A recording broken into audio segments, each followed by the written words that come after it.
Of course, I akan rasa agama I yang terbaik untuk I. But I tak pernah judge orang lain untuk anuti agama mereka. It's just kisah, pengalaman, dan I harap sangat apa yang berlaku tak ada pihak yang merasakan I merendah-rendahkan agama yang mereka anuti. Okay? Itu yang paling penting sekali I nak terapkan kat sini. Hai semua, kita bertemu lagi dalam Selamat Hari Raya Haji semua. Yes. Bagaimana dengan perayaan Hari Raya Haji anda? Semuanya okey? Ada yang first time korban, buat korban ke? Ada yang first time masak daging korban ke? Semoga semuanya ceria lah. Walaupun hari ni dah Rabu, dah lama dah pun Raya Haji tu, tapi sebab I record ni Hari Raya Haji, so I tak nak buang masa. Kali ni I nak share satu kisah yang dihantar oleh seseorang yang tidak beritahu nama dia apa. Dia cuma cakap dia anak Pakcik Salim. So anak Pakcik Salim ni kita namakan dia Salimah lah. So okay, Salimah ni hantar cerita tentang pengalaman bapa dia, Pakcik Salim ni, sewaktu belajar di UK. I tak sure which part of UK dia tak cerita. So waktu ni bapa dia belajar kat sana pada tahun 70-an, around 1970-an di UK. Bapa dia dapat lihat kejadian rasuk sewaktu menjadi pelajar di sana. Sebelum I mula cerita, subscribe lah dulu.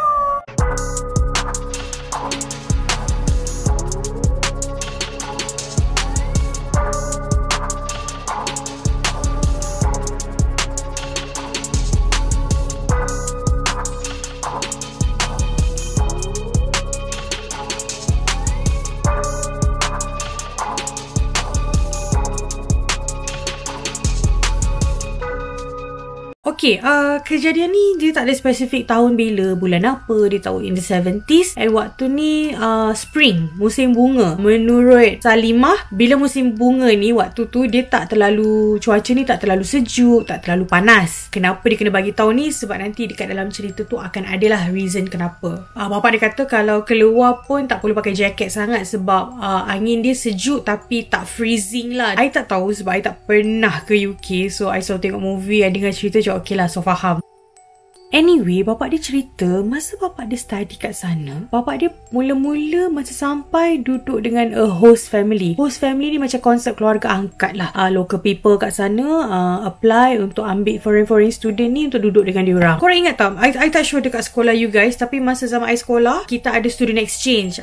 Student daripada Japan, student daripada Germany, diorang datang and diorang duduk dengan host family. Macam itulah, konsep dia sama je. Cuma waktu tu kita sekolah, sekarang ni kita, korang bayangkan you guys dapat belajar dekat UK and you duduk dengan rumah orang lokal kat sana, rumah-rumah orang Mak Saleh lah. So mula okay lah, dia macam another group of people yang Malaysian students juga memang duduk kat situ sebab dalam satu rumah tu ada a few students lah. Okay, tapi untuk kisah Pakcik Salim ni, dia duduk sekejap je dengan host family tu sebab dia kata lepas dia dah settle down apa semua, dia pilih untuk duduk dengan dia punya kawan-kawan, a group of friends, diorang menyewa. Masa dia duduk dengan host family tu tak ada apa masalah, semuanya tenang. That's why dia rasa macam best kalau dia nak duduk sendiri and explore sendiri sebab dia kata tak selesa duduk rumah orang. Satu, sebab makanan yang orang tu serve, dia ada sedikit rasa was-was bila walaupun orang tu masak tidak campur pork dengan benda-benda lain. Family tu rebus broccoli asing tapi diorang gunakan air yang sama dengan rebus sausage yang host family tu makan. Host family tu makan sausage dia daripada pork lah. Macam dia masak chicken ke apa, dia kata dia beli kosher. Tapi itulah, banyak sangat benda yang fikir-fikir. That's why dia decide macam dengan kawan-kawan dia yang Malaysian yang lain untuk jom kita macam rent a flat lah. And bila dia orang sewa flat tu, sebelum ni ada juga Malaysian students yang pernah sewa kat situ. So macam bila macam senior recommend macam tu, so macam landlord okay lah. Macam that's why dia mudah je nak menyewa kat sana ramai. It's not that Pakcik Salim ni kaya raya boleh sewa, tak nak duduk dengan host family, tapi dia orang terpaksa berkorban sebab nak jaga, salah satu sebab utamanya sebab nak jaga makan. So okay, tapi dekat building, dekat flat ni, dia kata tak tinggi-tinggi pun flat diorang tu, tapi banyak bilik lah. Rumah flat biasalah kan, macam banyak pintu lah. So dekat building tu, dia kebanyakannya Mak Saleh. Lepas tu adalah student sikit kat situ, bukan diorang je. Macam tempat tu memang ada ramai juga students yang menyewa lah. Tapi ada satu family ni, dia foreign family lah. Pakcik Salim kata keluarga ni macam misteri sikit sebab rumah dia bila lalu selalu sejuk. Korang bayangkan rumah flat flat kan, bila kita lalu koridor tu, ni pintu, ni pintu, ni pintu, ni pintu, biasalah standard kan. So dia kata rumah yang misteri ni, dia kadang-kadang pintu papan rumah dia tu, yang main door tu terbuka. Maybe sebab anak-anak dia suka keluar masuk ke, sebab anak dia ada 3 orang. Yang besar tu macam dah besar sikit, ada baby, lepas tu ada yang budak perempuan kecil, macam tu. Sebab Pakcik Salim tak ingat sangat berapa umur lah. But yang dah besar tu lelaki, yang 2 the girls tu tak ingat umur tapi macam kecil-kecil. Yang 1 tu, yang last tu memang baby lah. So itu yang dia ingat lah. So bila lalu,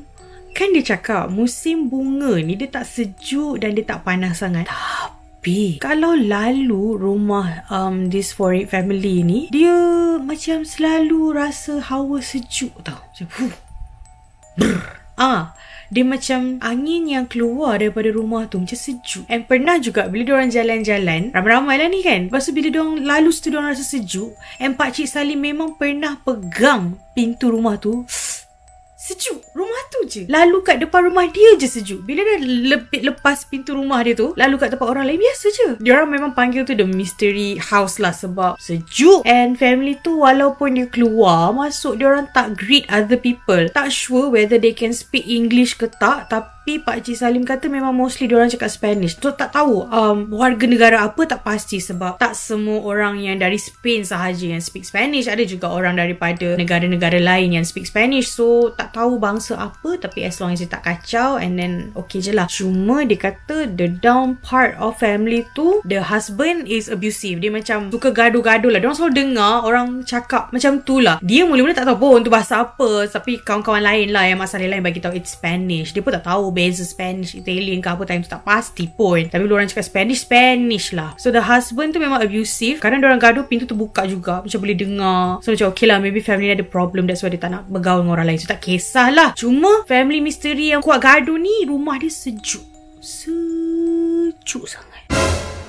Dia kata golongan family ni bukanlah golongan yang macam tak bekerja ke apa, sebab nampak dua-dua parents tu pergi kerja, bawa anak-anak apa semua kan. Macam tak adalah nak kata memang orang yang ada masalah kewangan ke apa. Tapi tak tahulah, maybe bila dah mabuk gaduh-gaduh lah, entok lah kan masalah rumah tangga orang lain. So diorang okey je menjalani hari-hari seperti biasa, study balik, pergi study balik, macam tu je. Tak ada pun aktiviti yang hanging out late at night. Tak ada nak pergi bar ke apa, tak ada, sebab Islam dia kata. So ramai-ramai ni setiap malam dia memang akan study, mentalaah je lah, memang tak pergi mana-mana kan. So dalam pukul 2-3 lebih macam tu, diorang ni semua dah tidur. Lepas tu budak lelaki yang daripada foreign family yang problematic mystery tu ketuk pintu diorang. Ketuk 2-3 pagi lah. Semua orang macam diorang ketuk. Diorang tak tahu siapa tau mula-mula. Tak tahu sebab diorang punya rumah tak ada pun yang macam nak intai-intai pun tak ada. Tapi cuma rumah diorang ada macam calak tu. So dia macam buka intai, housemate dia buka intai, tengok Junior ni anak sulung lelaki family problematic tu. They're trying to kill me. Apa hal ni kan? Semua orang dah bangun. Housemate dia dekat pintu tu pusing pandang diorang dekat, dia bagi tahu lah Junior. Tapi diorang dengar lah budak tu jerit, they're trying to kill me. Satu terkejut dah 2-3 pagi. Satu lagi terkejut sebab tak pernah dengar budak tu cakap English langsung. Tiba-tiba ni fasih, lancar, macam bunyi lokal tau. They're trying to kill me. Dia macam nak buka ke tak nak. Budak tu dah ketuk. Dah lah 2-3 pagi. Ketuk pula, cakap English pula. Lepas tu try to kill me. Apa benda ni? So diorang ingatkan macam bapak tu mabuk sangat, nak pukul sebab nak bunuh ke apa kan. So macam buka lah weh. Sebab yelah, mana tahu budak tu pergi sekolah belajar English ke kan. Kita takkan nak judge orang time-time tengah keadaan genting macam tu. Okay, pop, tutup pintu, pop, buka, bagi masuk budak tu terus peluk another housemate kat dalam. So diorang macam okay, pintu terbuka lagi ni. Bila pintu terbuka lagi, lepas tu dengar macam family tu punya suara lah, macam tak tahu diorang cakap Spanish kan, macam tengah lari ke arah rumah diorang tu. Lepas tu entah macam mana, tak tahu, semua tengah tergamam, pintu tu tutup sendiri.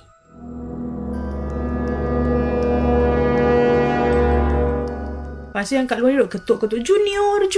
Lepas tu cakap Spanish lah, macam tak tahu cakap ke apa ke, duk macam berulang-ulang cakap, tapi tak faham kan, duk sebut-sebut apa tak tahu. Tapi macam bila dia orang perasan balik, bila Pakcik Salim ingat-ingat, dia macam berulang-ulang dia cakap benda tu tau, tapi tak tahu cakap apa. Dalam orang kat luar duk ketuk Junior sambil duk sebut ke apa tak tahu, yang dia orang pun tak tahu, and which they thought was Spanish. Budak tu duk ketawa sambil peluk housemate Pakcik Salim ni. Pakcik Salim tengah memang melihat sahaja ya. Dia melihat budak tu ketawa. Mula-mula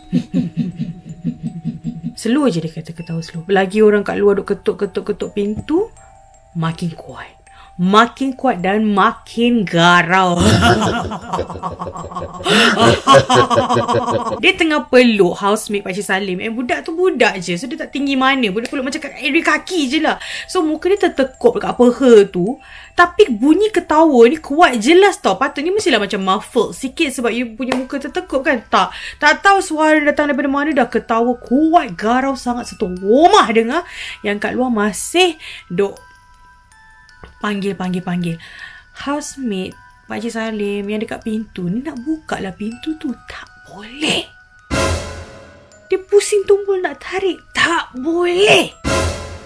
Pintu tu macam dah terlock sendiri. Macam ada benda keras yang tutup. Tak boleh tarik daripada dalam. Ketawa si Junior ni tak habis-habis. Semua dah panik. Ni apa hal? Apa hal ni? Ya Allah. Tapi sayup je tiba-tiba Junior dari tekuk muka dia dekat peha tu. Pusing. Alam. Dia sebut alam dekat Pakcik Salim. Alam. Pakcik Salim terus berderau darah dia sebab itu panggilan arwah atuk dia. Arwah atuk dia je panggil dia Alam. Sebab masa dia kecil-kecil, dia ada masalah tak serasi dengan nama. So dia selalu meragam. Bila arwah atuk dia sebut nama dia Alam, dia berhenti meragam, berhenti menangis. So growing up memang arwah atuk dia panggil dia Alam. Tapi parents memang panggil dia Salim lah. Tak ada orang lain dalam dunia ni yang panggil dia Alam. Tak ada orang dalam dunia ni yang tahu sebab arwah atuk dah meninggal. Macam mana Junior ni boleh tahu pasal nama tu. Dia tak tahu nak react macam mana. Dia pun tak adalah fikir yang bukan-bukan. Cuma dia dalam keadaan yang memang sangat terkesima. Yang kat sini tadi ketawa garau kuat-kuat ni. Kat sana duk tak tahulah apa, duk ketuk-ketuk pintu panggil anak. Lepas tu tiba-tiba kenapa nama dia Alam? Nama dia yang kena panggil. Dia dah takut. Tak sempat dia nak fikir apa. Junior ni pandang dia lagi. Alam. Semua orang pandang dia. Dia tak pernah cakap bukan semua orang nama dia Alam. So kenapa orang dah pandanglah Junior pandang dia macam Alam siapa weh? Apa hal ni? Junior ni senyum je pandang dia. Alam. Banyak kali dia panggil Alam dengan suara garau. Dah lah banyak kali panggil dekat luar tu. Tak tahu lagi apa yang kau baca. Duk ulang kan. Pakcik Salim macam tak tahan. Dia nak pergi lari. Nak buka pintu tu. Jangan. Semua tergamam. Dia cakap jangan. Itu bahasa Melayu. Jangan. Budak ni dia foreign family yang kau selalu dengar cakap Spanish. Tak pernah dengar cakap English. Tadi dia cakap English. Lepas tu panggil nama Alam yang orang lain tak tahu. Lepas tu cakap bahasa Melayu pula. Ini apa ini? So Pakcik Salim tu nak beranikan juga diri nak buka. Dia nak keluar. Dia bukan nak keluar nak bagi family tu ambil Junior tu. Bukan. Dia memang nak keluar samakan diri dia. Lantok lah pernah jadi kat dalam ni kan. So dia nak buka juga pintu tu. Dalam dia nak lari. Lepas orang tu cakap jangan, nak beranikan diri juga. Tiba-tiba Junior ni terapung. Mata dia putih. Tadi semua dah panik. Housemate yang dekat kat tepi pintu tu pun dah takut terus nak buka. Terpelanting. Dia baru, Pakcik Salim ni baru nak gerak. Ada seorang ni kan kat tepi pintu. Dia nak buka. Pam! Macam ada yang campak je. Tapi Junior ni kan tengah terapung. Mata dia putih. Astaghfirullahalazim. Takut tapi tak tahu nak buat apa ni. Macam mana ni? Dia terapung ni memekat-mekat lagi ni. Dia cakap bahasa Melayu lagi. Tak tahu semua macam tak tahu sebab keadaan time tu macam bila cerita balik bunyi macam satu-satu kan. Tapi masa keadaan tu yang ini jerit, yang ini nak pergi, yang ini terpelanting. Dia macam jadi sekaligus. So semua macam stuck, tak tahu nak buat apa. Dalam pada diorang tengah terpanik-panik tu, Pakcik Salim dengan member dia cakap, jom. baca ayat kursi. So diorang ramai-ramai baca ayat kursi. Lepas baca ayat kursi tu, baru pintu tu boleh buka. Orang daripada luar memang try nak buka, so baru boleh masuk. Lepas tu yang rupa-rupa yang kat luar tu memanglah mak dia dengan adik-adik dia, lagi 2 orang, bapak dia tak ada. Ada priest rupanya yang duk cakap-cakap, memanggil-manggil baru. Bukannya memanggil-manggil, diorang tengah membaca, and it's not Spanish, it's Latin. Priest tu suruh diorang ni semua bawa anak dengan makcik tu turun keluar. So masa diorang macam okay, keluar. Sebab orang dah suruh keluar kan, keluar je lah. Keluar bawa makcik tu. Lepas tu Pakcik Salim memang dokong yang baby tu, yang mak dia tu jalan. Lepas tu adik perempuan dia pun keluar. Sambil diorang tengah melangkah keluar tu dekat koridor tu, Pakcik Salim tak tahulah orang lain dengar ke tak, tapi dia dengar sayup je. Alam, sayup dekat koridor tu sambil dia tengah melangkah, melari nak keluar daripada building. Masih lagi nama dia dipanggil. Pakcik Salim kata tak ingat lah berapa jam ke apa ke, tahu-tahu dah memang siang tau. Dah cerah dah kat luar tu. Daripada diorang tunggu dah gelap-gelap tu, dah cerah. Masing-masing tunggu je kat luar. Munda mandi takut.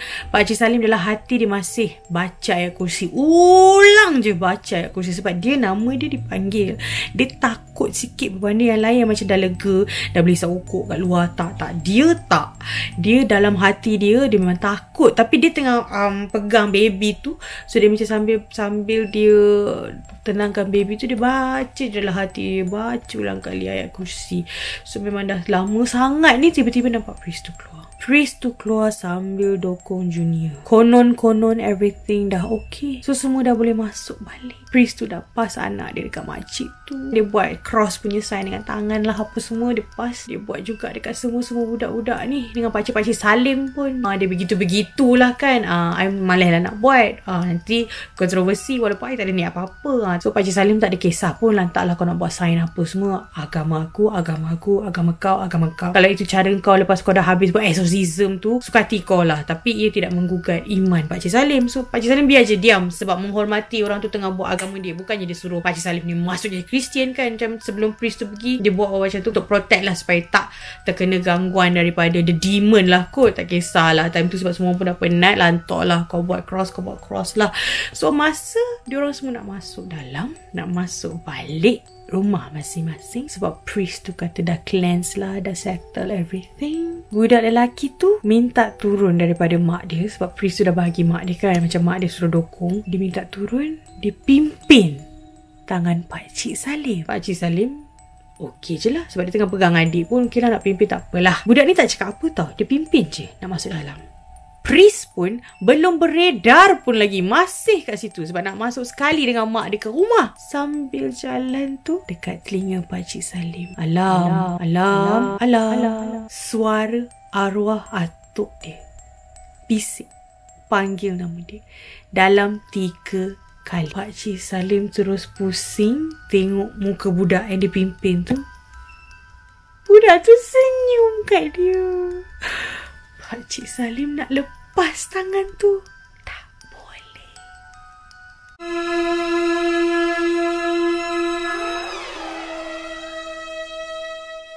Itu saja kisah yang I ada untuk kongsi dengan kalian. Dan menurut email itu, dia kata ada banyak lagi kejadian yang Pakcik Salim pernah alami sepanjang dia study dekat UK. Tapi lepas kejadian yang budak tu pegang dan panggil nama dia tu, diorang pun pindah pergi sewa tempat lain. Sebab masing-masing takut, terkejut, terbayang-bayang bila duduk rumah tu yang budak tu pernah terapung mata putih. So diorang decide untuk pack and blah. So dekat rumah baru tak ada apa kejadian, tapi dekat kampus ada banyak penampakan. So kalau anak Pakcik Salim yang melihat video ini, kalau sudi-sudi berkongsi, why not hantarlah email kepada saya sekali lagi tentang apa jua pengalaman Pakcik Salim sepanjang berada di UK dulu masa tahun 1970-an.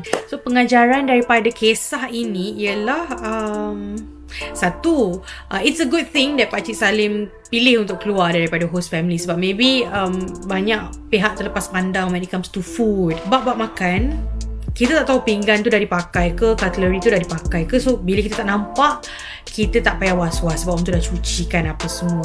Tapi bila dah tahu brokoli campur dengan sausage ke, potato boil dengan sausage ke, air yang sama, so macam kadang maybe bila kita nak explain dekat host family tu takut dia terasa hati ke apa, and then because perbezaan agama ni susah orang nak faham. So pengajaran kat semua lah, kalau kita nak pergi belajar dekat foreign countries dan kita nak duduk dengan host family, so kita kena maybe alertkan kita punya management macam dia orang okay ke nak terima Muslim, do they know, macam tu lah kot. And then satu lagi daripada kisah ini, I rasa the most important part is walau di mana pun kita berada, kita kena selalu beringat dan berjaga-jaga tentang gangguan mistik. Kalau kita kat Nusantara, kita memang selalu berjaga-jaga sebab kita dekat tempat kita. Tapi bila kita kat negara luar, kita tak ada mindset tu. Walaupun I suka cerita hantu, waktu I pergi Jepun, I tak pernah fikir pasal hantu, tapi I kena kacau. Macam kau lupa, kau kena sentiasa berjaga-jaga, kau lupa. Mana-mana kita pergi, kita selalu beringat iblis dan syaitan ada di mana-mana, and mereka